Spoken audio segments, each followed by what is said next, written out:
ముందుగా సొరకాయని బాగా కడిగి తీసుకోండి. కడిగి తీసుకున్నాక దాన్ని చిన్న చిన్న ముక్కలుగా కట్ చేసేసుకొని ఒక గిన్నెలోకి తీసుకొని స్టవ్ పైన పెట్టి తగినంత ఉప్పు వేసి తగినంత నీళ్లు పోసి ఉడికించుకోవాలి. ముక్కలు బాగా ఉడికేంత వరకు ఉడికించుకోవాలి. ముక్కలు బాగా ఉడికిపోయాక స్టవ్ ఆఫ్ చేసేసుకోవాలి.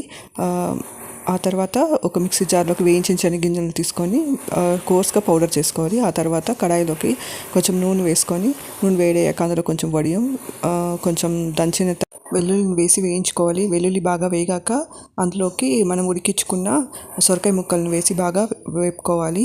సొరకాయ ముక్కల్లో నీళ్ళు నేనేం వంపలేదు. ఉడికించాక నాకు కరెక్ట్గా ఉడకడానికి సరిపోయింది. ఆ తర్వాత సొరకాయ ముక్కలను వేసేసి అందులోకి కొంచెం పసుపు, కొంచెం చిల్లీ పౌడర్ అంటే కారం వేసేసి బాగా వేపుకోవాలి.